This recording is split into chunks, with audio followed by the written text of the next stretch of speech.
Welcome back to Adaptive DIYers. Today is going to be a little bit special. It's going to be a little bit of a Valentine's thing here. I've been making these little shelves for kids and stuff, and I've been putting, different little images on the bottom. It serves as a shelf, but you can also put something on the bottom of it. I call it a mighty shelf. You can call it whatever you want. Yeah. A modular shelf would make sense too. I'm making out of 3/4 inch plywood. Let me get the camera switched around and I'll show you. Okay, so this is the 3/4 inch plywood I was telling you about. It's just a 2x2 sheet. I like to make things in sizes like that, either a 1 foot by 2 foot or a 2 foot by 2 foot, just so you can categorize how much you're going to make. Therefore, if you have to make more, you can, because you know how much material you're going to need every time. Anyway, this is what it's going to look like. I got a Jurassic Park one or a Jurassic dinosaur one that I got going on for a kid. And then this is an idea too. We're gonna make some of these. It's Grandma's Little Sweethearts, and it'll be a heart with little hearts glued on the bottom of it. Add a little 1/4 inch or 1/8 inch nice looking wood. You can take the little hearts and glue it on there and put the names on it. And we're gonna do this one today, and it's just a plain heart. And it's got the little screw holes, just so you know where to countersink it. And how these work is this little knob up top goes inside this slot. So these knobs are 1/2 inch tall from where I want them to be, and they go right inside that slot there. And you just use wood glue and either nails from the top, or you can clamp it together. Either way works great, but all of them are pocketed out like that. See? And I actually had to adjust the pocket so that it did the not the dog bone, but the what they call it, T. See? T.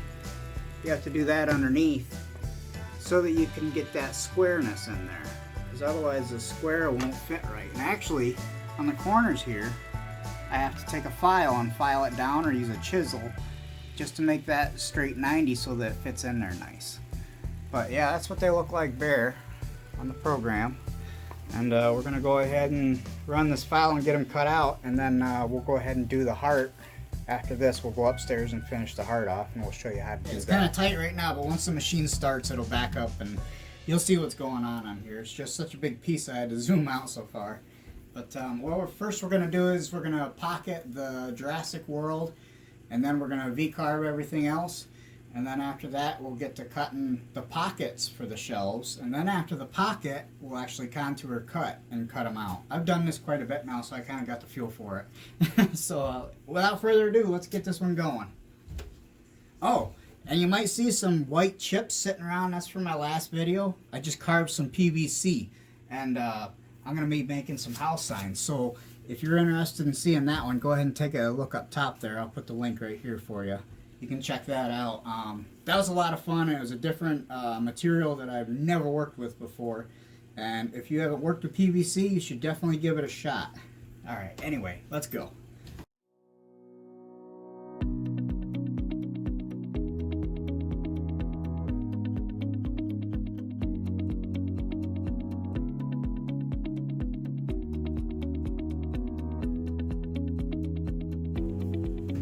Okay, so I'm running with a cheaper program. So this is considered an advanced V-carve. So I got to use, this is Carbide Crate I'm using to make these G-codes. So what I got to do is I got to, this feeler gauge is set for 0.09 inches. See, it just sneaks up underneath that bit.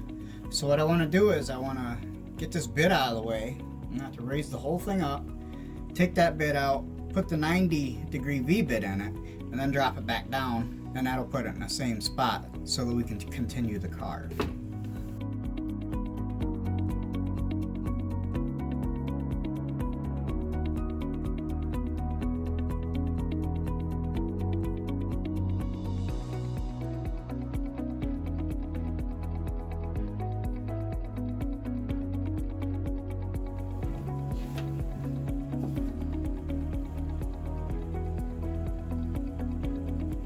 These are feeler gauges, and you can really get things dialed in if you use them on these machines. And I'm just touching it just there. And sometimes when it starts running, it might be just a hair high or a hair low, so I gotta physically move it up or down in order to get it tuned right. So let's continue the carve.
Okay, send it back home.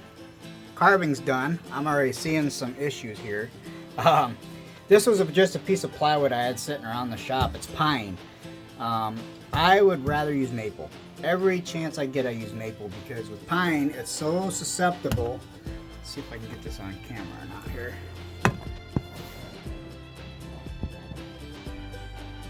Right there. You see that?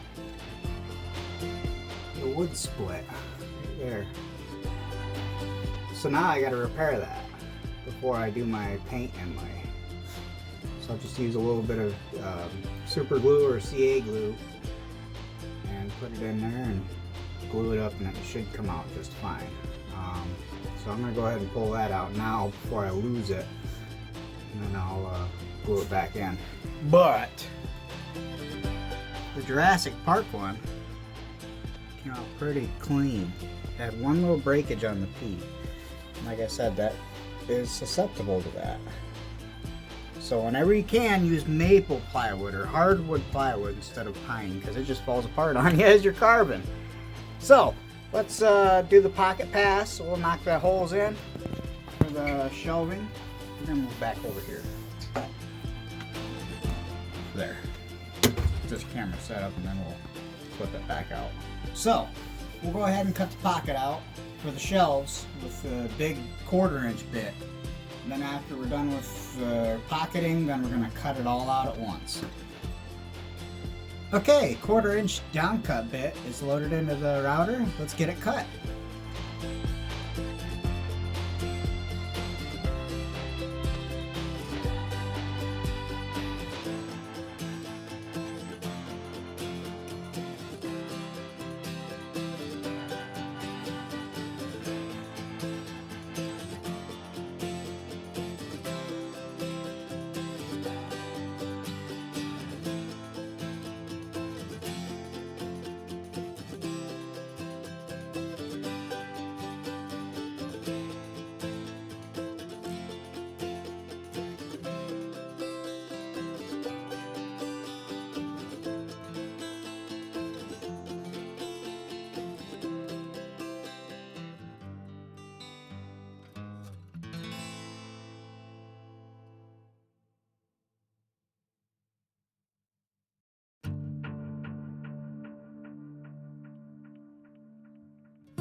That last little piece is pretty interesting, wasn't it?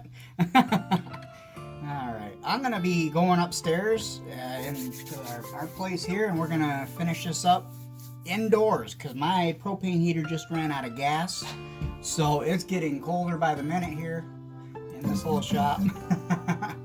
So I'm going to move this back, clean it off, and we're going to head up. Yeah, them little pieces, you gotta watch out for that. That was shrapnel. Sometimes you get that when you're cutting little chunks like that. Like I said, it was the first time cutting the heart one, so it came out pretty good. And I will clean this up after I get back down here with some heat. But I'll take you out of the holder here. And that's what they look like. And this little pocket is carved out for that to sit in. You know, you just turn it and flip, and it fits right in the place right there. We'll show you how to do all that here in a little bit. But you see that? See how it's splintered? It's pine for you. You always want to have a hardwood when you're trying this stuff, because you'll get that. Not too bad though. And it does make a mess. So you're going to have some sort of vacuum system to clean everything up when you're done. Very cool. Alright, moving on to the next step. Okay, so we are upstairs now in the warmth. So basically what we're going to have to do now, I just cut the tabs out. I still need sanded and stuff, but I just wanted to show you what it looked like before I sand. See, the bottom's a little roughed up. That's because of that down cut. Not a big deal though. This one came out really well.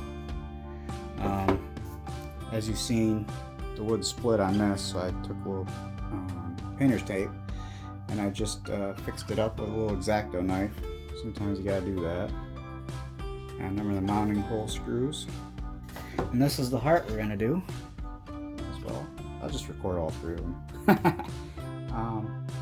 But yep, them dots right there are for the countersink screws, or countersunk holes for the screws. So that's how you're gonna mount the whole thing to the wall. So, here's one of the tops of the shelves. This was actually the bottom of the board before. See, this is what it looked like on the video, right? So what you do is that tab up top here, you make it face forward, and then you just drop it in there. So now, when that's together, the mounting screws will hold everything in place. And this is out of 3/4 inch plywood. You glue that together, it's not coming apart.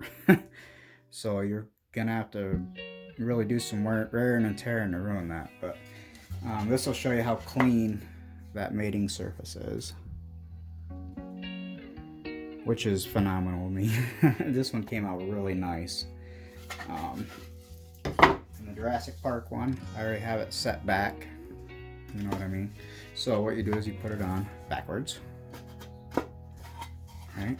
And it goes like that. So then we'll wood glue it with some nails in the top, or we could just clamp it. And then, let me see if I can get this turned falling apart. That's what it'll look like. And I'm going to inlay paint. I'll take you through that little process, how I do it. So stick around, I'll get these sanded up and then we'll start sealing them. I'll show you how to do that. So I'll see you in a second. Okay, got these all sanded down. I just basically went around with 220 and sanded the outside edges so they're smooth, and along the edge here so that when you paint it, it'll be nice and solid and smooth. So this one came out all cleaned up and ready for sealer. The heart, and I countersunk all the holes. See that? And then the shelves. This one's got a little dent in it I'll have to fill, but these are going to be getting painted solid anyway. Maybe, you know what? Maybe I'll take the best one without dents, like this guy here, and we'll do the heart and this just in solid wood. I'll use my little laser burner to burn something on the front of the heart. And then we'll just keep it solid wood. And I got some really pretty ambered shellac I can use for that I think would make it look really cool. But for sealing, this is the only stuff I use. Out of the can, not the spray can, you got to get it from this because this has wax in it. And that really helps with sealing. What I do is I'll give it 3 coats of this stuff before I'm going to do any paint inlay. Like, these guys I'd just seal with 2 coats. I'd seal it the first time, sand it back with like 400 because it raises the grain, because this, you know, it raises the grain. So you'd sand it back to 400 for these guys. For these guys, I give them 3 coats over top of it with this stuff. I don't even sand in between. I just put it in there because all you're doing is building it up to protect all the inner workings from you're trying to protect it from bleeding, because if you don't seal your wood, you'll get a lot of bleeding and stuff like that around here. You can use Oramask too, but I found that this, with the sanding back, as long as it's not super intricate, this method works very well. So again, 3 coats of this stuff, then you can move on to your acrylic paint, your spray paint, anything like that. You could even go with dye. That works really good for coloring wood. But you're adding water to it, so you're going to want to kind of let it dry out a little bit before you go top coating it. But yeah, we'll go ahead and get these all sealed up and ready. I'll get these on the little tripod stands and I'll show you, what it looks like when you put the shellac on. It looks really nice. But let's get that started. Okay, so we have all these all cleaned up. All the dust has been dusted off of them and stuff. They're ready for our sealer. So we're going to do this one and this guy over here with the clear. That's the stuff I showed you. And I'm almost running out, so them are the only 2 that are going to get the clear. But yeah, time to go get some more. So we're going to use that. We're also going to use this amber. We'll say amber, they're in a can. And we're going to usually use the amber for this guy, this guy, this guy, and that heart over there. So I'm going to go ahead and burn that heart real quick, and then we're going to get the shellac.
Okay, so got the lasering done.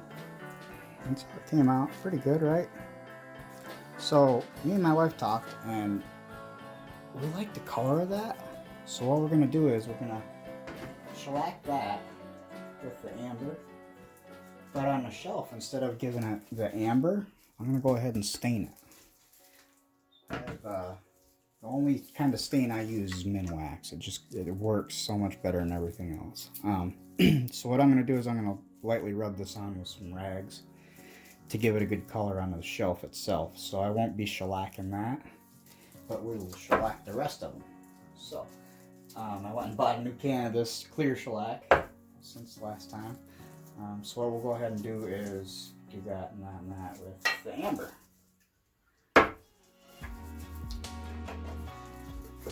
I'll just show you how I coat it, and everything's going to get in 2 coats. Other than them 2, then we're going to be getting 3 coats, but then we're getting clear anyway. So gives it a lovely color, makes it glow almost. You want to put it on heavy, but you want to put it on even as well. You know what I mean? See how it's just kind of going on like that. You just keep working it. And then what I like to do is I like to get it completely wet. This stuff dries pretty fast, so you gotta work kind of quickly, but I like to go through and stroke with the grain. Just give it a nice even look. But I always forget to do the sides first. I just dot the sides, because otherwise you'll tear the end grain wood and it'll make it stand back up again. But see, that's what the sides look like. It's not looking bad. For plywood, not too bad. And it soaks it right up instantly, especially the end grain. I'm a turner too, turn bowls and stuff like that. I'm sure you've seen it on YouTube, and that teaches you about end grain big time, because everything's a nightmare with end grain when you're turning. You have to have really sharp tools and high quality tools to get a good cut with it. I'm just going to keep working it now that I did the edges. Again, with the grain, I think it's time just to keep adding more. So you can just keep adding and adding and adding. You can build it up if you want to. I like to put it on a little lighter and then just work my way towards it. So I'll just straighten that out. I'm about to do the back. But this is why I use the little tripods or the painter's triangles, painter's pyramids, because I can do the back and just set it on there. And it'll be fine. Won't leave very many marks. Look at that gorgeous stuff though. Isn't that cool? I love that little knot. So now I'm messing up my front, but it happens. Just keep working it. Okay, now we'll flip it over. I'll try to grab a hold of it by the ends. And just try to hold it and keep working it. I'm just having to hold it up because of the camera. I'm trying to show you what I'm doing. But usually I just set it down. Matter of fact, I'm going to do that in this last little bit here.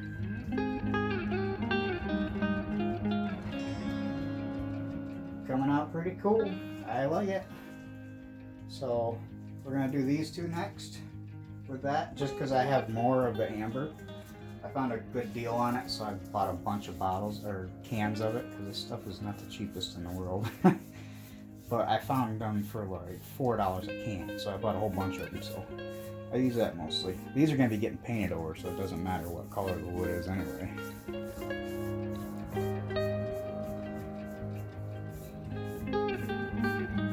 Pretty stuff though. See how I go all the way across, but I'm going to be flipping it over, so I'm not going to concentrate too much on it right now. Just concentrating on getting everything sealed. That's the whole point of this, is to seal it so that the wood doesn't move as much. It seals all the moisture out. Epoxy is very good for it, but kind of expensive stuff, and I'm not asking a whole lot for these shelves, so I'm not putting epoxy on them. Eventually I'm gonna, but I'm gonna have to charge more for the shelves. So we're going to go ahead and just kind of do every little surface on it. Keep flipping it. Doesn't matter what it looks like, because it's going to be getting covered with paint anyway. And you would not believe how much this helps with paint.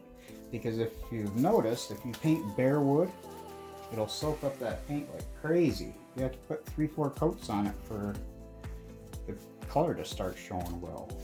Otherwise it just soaks into the wood and then it becomes all muddled. This helps with that so much. With any kind of paint, whether it's spray paint or acrylic, it just helps so much with it.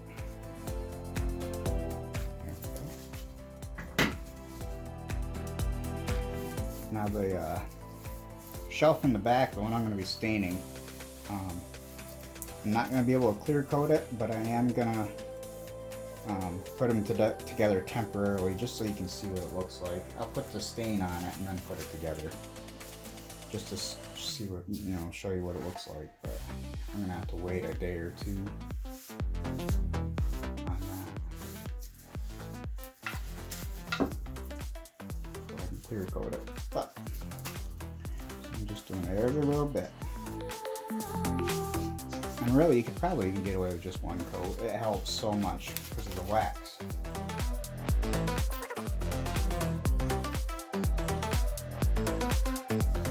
And yes, I do the inside of the pocket too.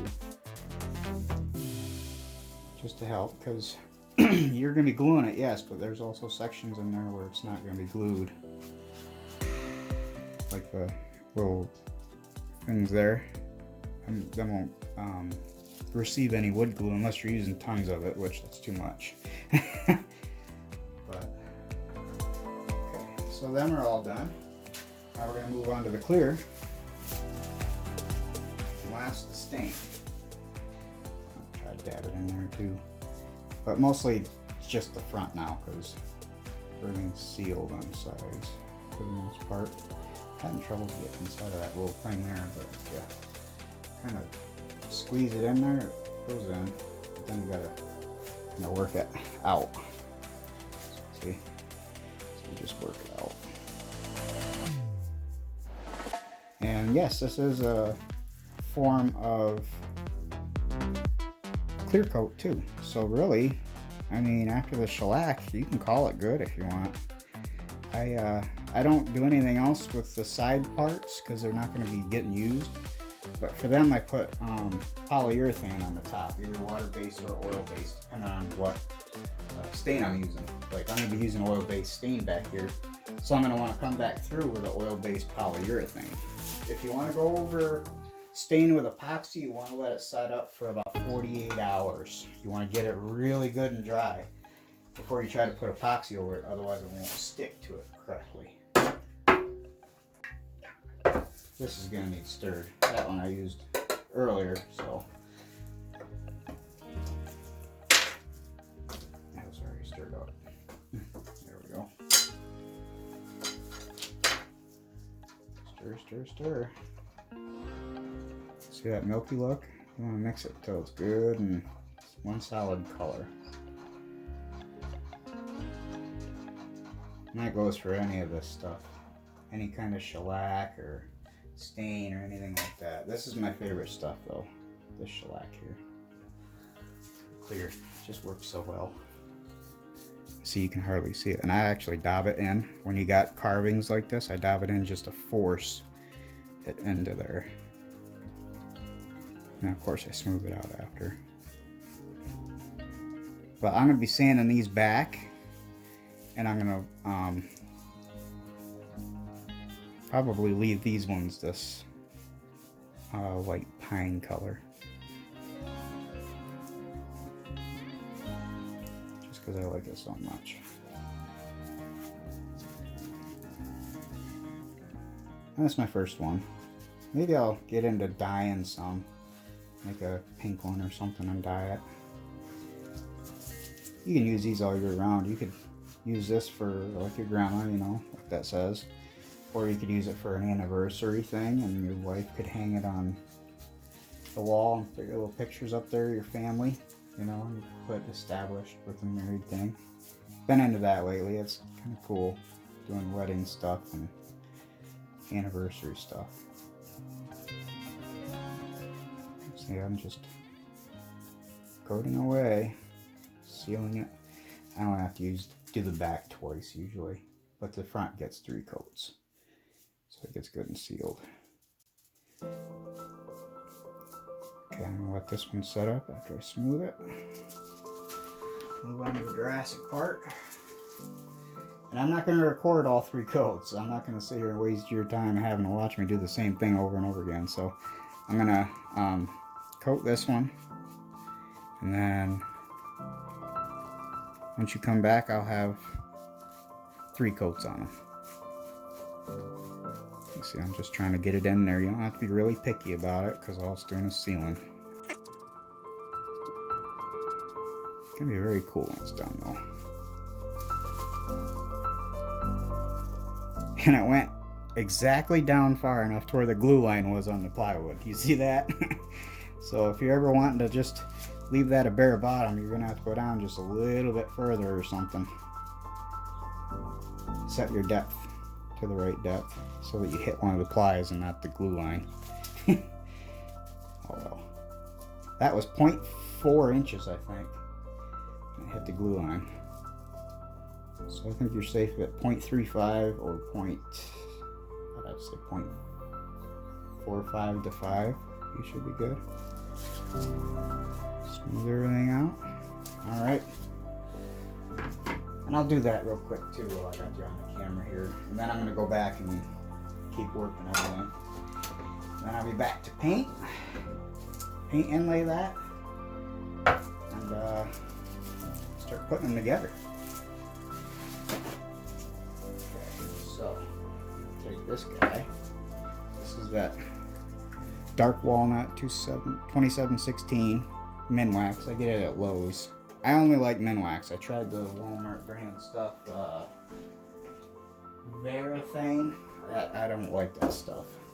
The color ain't there like Minwax, and I just do not like the way it dries.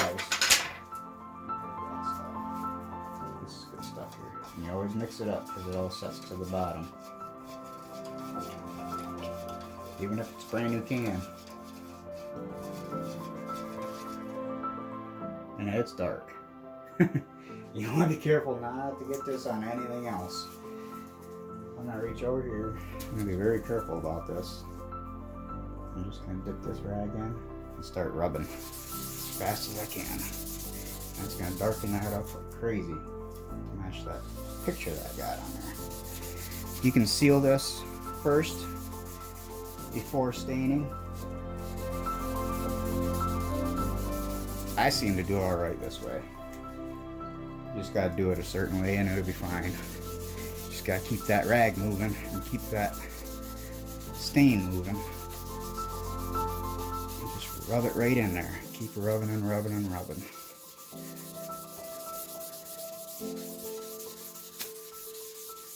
See that? That's pretty good. I forgot to do the edges, but the bottom, it really doesn't matter. You're just trying to make it, you know, kind of match. So you want to do kind of a good job on that too.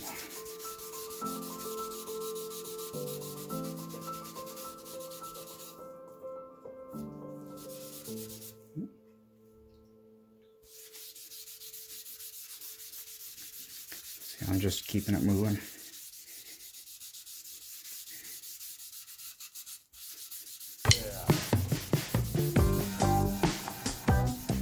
Comes out pretty good. This one actually has a little character to it. And I'll shellac this little pocket before I go to glue it. Same thing for the edges. You just want to try to have as little as possible, because that's end grain, so it's going to soak it up anyway and get the color in it. Just keep using this blue shop towel and working your way around it.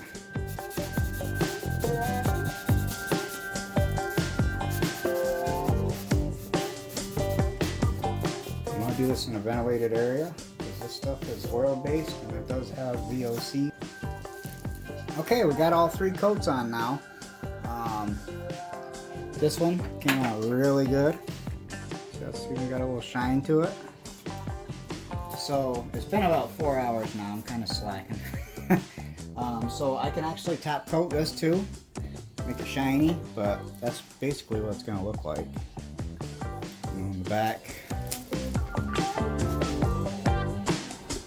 See, very nice. Yeah, so I'm gonna top coat this, and this guy's done. So we'll be connected now after we're done with the other ones here. So what I'm gonna do next is I'm gonna go ahead and paint these guys over here and this shelf black. We're gonna use acrylic this time, just apple barrel. You can buy it at Walmart.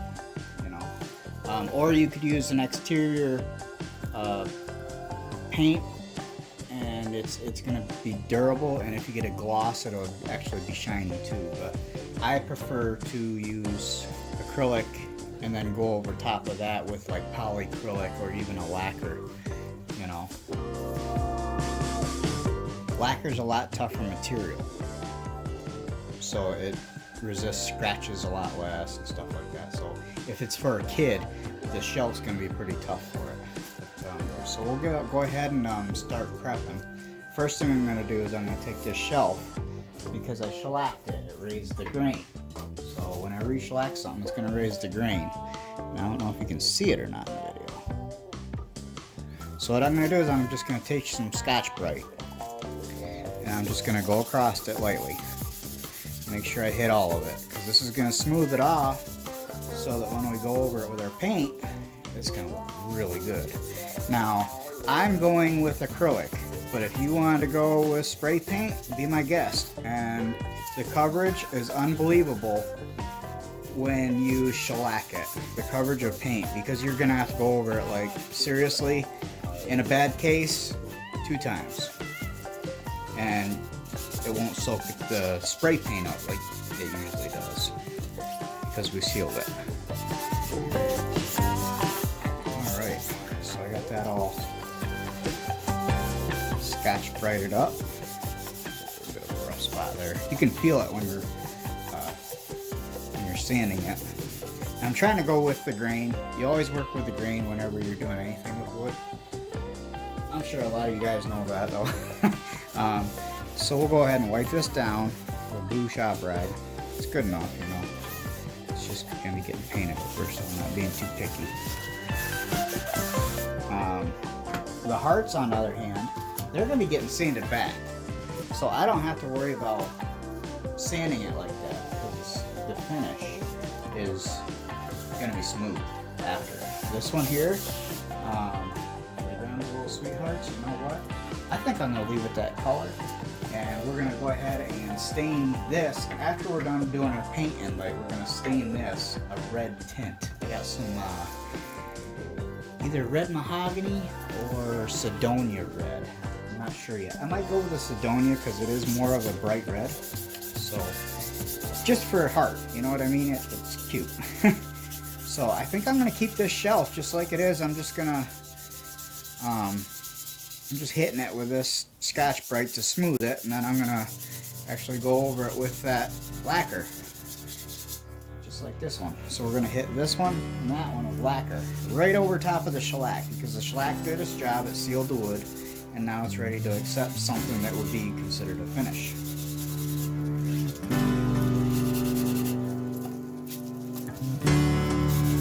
So I'm gonna keep hitting this. It's just like a good smooth feel to it, you know. The bottom of it matters. And this definitely does help tons. Even with like oak, because oak is a rough grain, and that helps so much with a rough grain. Make it feel smooth. Okay, so that one's going to be staying like that. So actually I'm going to move that guy. We'll move this guy up here. This one I'm trying to use because it's got the, you know, markings in it, so that's going to be painted black. So we're going to go ahead and paint this, that, and that black. I'm just doing the top of this one where the letters are, but this one I'm going to be doing all the way around, the whole thing, because it's, you know, it's going to have to be black all the way through for it to match. You'll see when I sand it back, it's going to be, it'll make it pop. We'll go ahead and get the paint in this. What I like to do, I order these sticks on Amazon. I get them tons at a time. And what I do is I just trim just the tip of it off. I mean, 1/8 inch, 1/16 of an inch off the end of it, and leaves that blunt little end. That's perfect for painting with. So I always start with the smaller detail one first. And I just dop it in there. Yeah. I'm really heavy with a brush. That's why I do it this way, because you can't really mess it up if you do it right. I like to do the little screw holes too.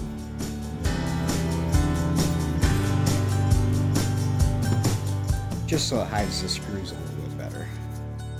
So dopping it's basically the only way, you know, I spread it around a little bit, but dopping it's what gets it in there. And that's that blunt end, it's a dopper end. See, it doesn't look that bad. Let me start spreading it out a little bit. You just keep working it in there. Whenever you see a spot you haven't got yet, you just keep working that paint in that direction and it'll move in there.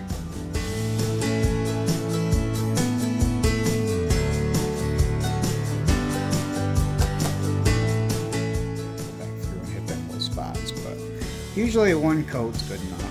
You know, I try not to build that up because that's just more you gotta sand away in the end. But it's painted.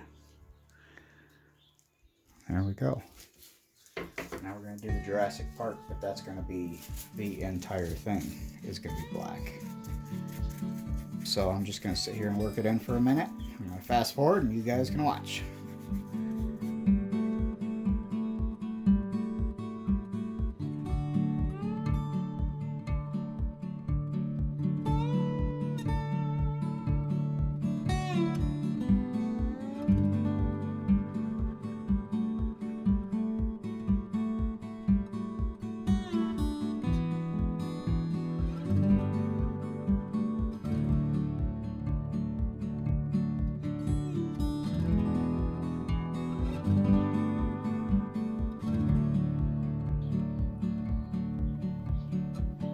fully painted. I might give that one a second coat just because it's a little thin yet. But we'll go ahead and paint this next.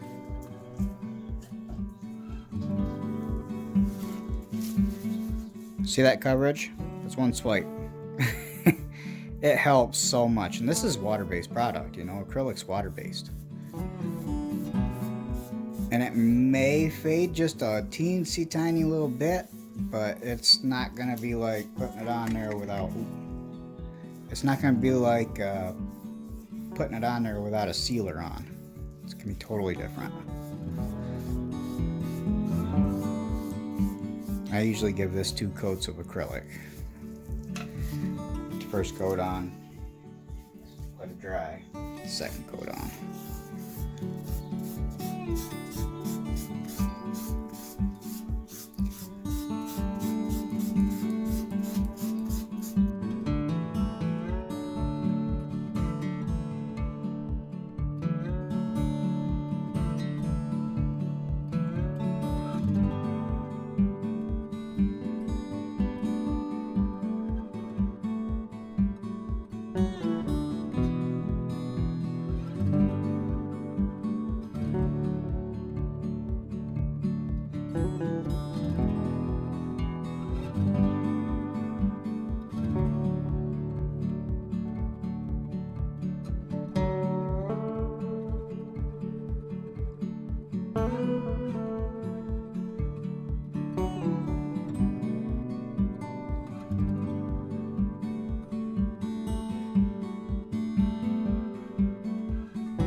Okay, going with the Minwax Sidonia Red. I'm going to stain this real quick.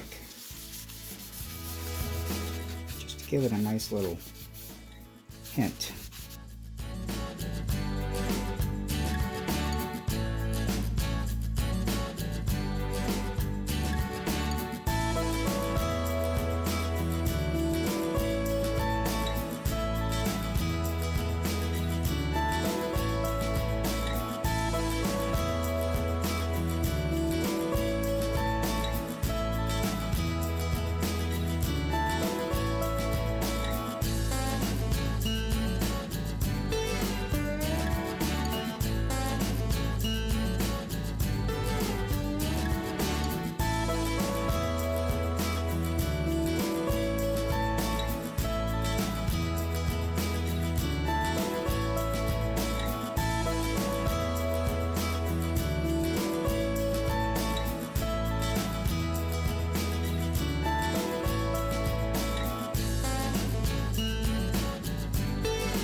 Last step before we get the final photos here, we're going to put them together.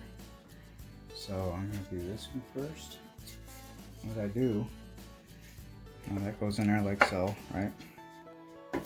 So I just put some this pocket along there.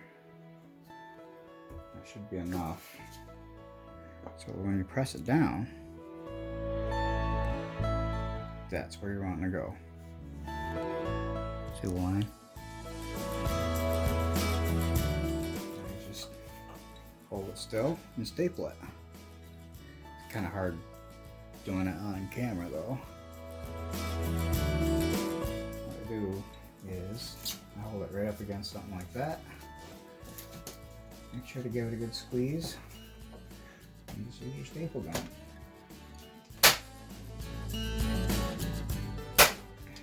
Now I shoot 2 in it. Sometimes it doesn't quite go in all the way, so you just gotta take a hammer and lightly tap it. And there you go. Got plenty of squeeze out. Gotta kind of watch the front a little bit, but that's how they go together.